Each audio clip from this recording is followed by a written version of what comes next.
It was a big week for the Jacksonville State women's golf team. They started off the spring schedule down in Palm City, Florida, and couldn't have started it any better as they finished first of 14 there at the Advanced Golf Partners Collegiate. And we have got Jack State women's golf coach Robbie Fields on with us now. Good morning, Coach. Appreciate your time. How are you?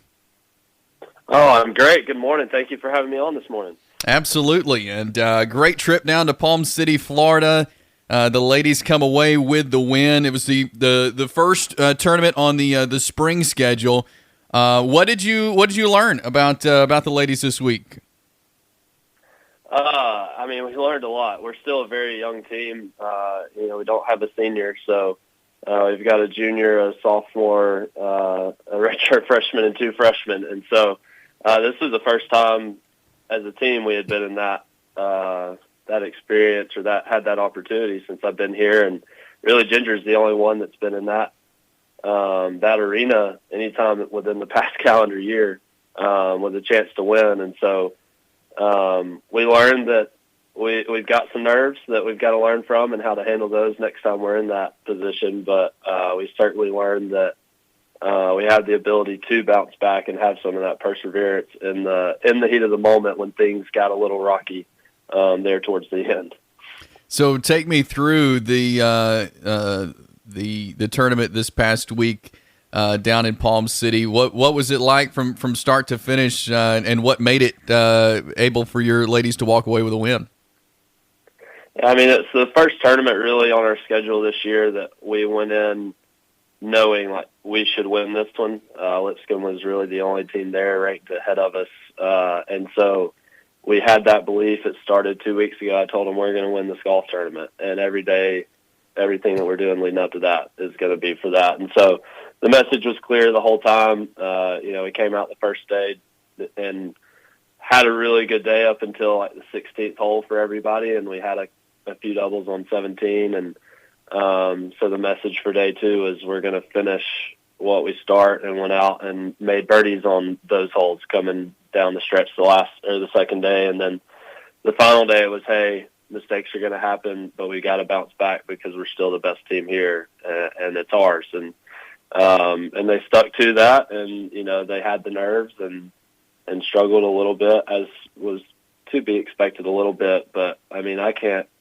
couldn't have had it any more exciting. Obviously, live scoring with Ginger wasn't working, and so we really didn't know where we stood until about probably 20 minutes after we all finished the round. We didn't really know whether we had won it or not, and so it was pretty special. And Ginger was just incredible, leading the way and really anchored us down the stretch, the final round to help us get the win. She was Conference USA's Golfer of the Week this week. What is it about her that makes her the golfer that she is? What stands out to you about her? She is obsessed. She wants to spend every second of the day at the golf course, and she wants to. Good is never good enough for her. She's never satisfied, and so she's always wanting to do better. And I challenged all of them with how we set up practice and qualifying for the couple weeks leading up, and she was just frustrated because her scores in qualifying weren't good enough, and she just wanted to get better, wanted to be better, and that's what gets her going. And when she's faced with the opportunity to win, that's all she wants to do is win. And in that moment, she just did everything she could, and it obviously paid off. Yeah, we're talking Jacksonville State women's golf. Head coach Robbie Fields joining us this morning. So with this team, is this a team that the short game works well? They got power to drive the ball. Kind of describe this team. What their strengths are. We're not the longest team by any means, but we just don't miss fairways, and it's just the players they are that we just hit fairways. We don't get into a lot of trouble off the tee. And playing at Silver Lakes every day with the slopes and the speed of the greens out there, we're I'd say above average putters, but we can always get better there. The thing with having a young team, most junior golfers aren't very strong in their short game and putting because they spend so much time on the driving range. And so that's always an area, I think, if you ask most college golf coaches, they would tell you that their teams need to improve. But we just don't get in trouble. We're never going to have a ton of big numbers just because of that. Like we're in play off the tee, and that's where mistakes can happen a lot of times, and we just don't really do that very much.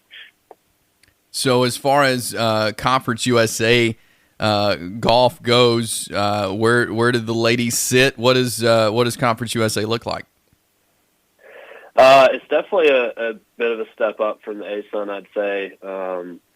And I haven't really paid much attention to rankings and where all the other teams stand, but there are a couple teams with some very experienced players and rosters in Sam Houston State and Western Kentucky that are certainly at the top of the conference right now, and we'll actually see both of those in our next tournament, so it'll be a good measuring stick for us on where we stand. I'd certainly say we're a top half team, and if we play like we did in our bright spots from this past weekend, and especially if Ginger continues her hot play, there's no reason we can't beat those teams. And there's, golf's a crazy sport. Anything can really happen. So, the message to the team all year has been, hey, we're young, we're going to get better each time out. We're building towards that conference championship in April, and let's be that team that shows up and surprises everybody, and they ask, what the heck are they doing down there? We're talking Jack State women's golf. Robbie Fields, head coach, joining us. I like looking at golf courses. You mentioned Silver Lake's the course you guys play at all the time. I've played that one. It's a tough place to play. As far as the courses you guys have coming up, where do they measure? Are they tough courses? How will playing at Silver Lake's daily help you guys as you head into the rest of these courses? The great thing about Silver Lakes, on top of it just being, all the time in phenomenal shape, is that we never go to a golf course that is more challenging. And so that, we're never overwhelmed by the challenge of a golf course because of what we get to practice on every day at Silver Lakes. The challenge becomes when we go to a golf course similar to the one we were just at that is easier and has a lot more scoring opportunity, then it's how do we take advantage of those opportunities, because you don't just go out and shoot 65 at Silver Lakes on a casual Saturday. And so the good thing is, we actually play Silver Lakes in about 3 weeks for our home tournament. But other than that, the other 4 golf courses we play this spring will all be easy compared to that, and it's just adjusting to flatter and slower golf course than what we play on there. Well, good stuff coming up. March 4th and 5th, the next time they're out down in North Florida, in Jacksonville, Florida. And again, he mentioned March 10th through 12th, they'll be there at Silver Lakes. You can catch the Jacksonville State women's golf team. Coach Robbie Fields joining us. Coach, really appreciate you taking a few minutes with us this morning. Best of luck the rest of the way out. We'll talk again soon, but thanks so much for coming on this morning. Yes, absolutely. Thanks for having me on, and go Gamecocks. Thank you, Coach.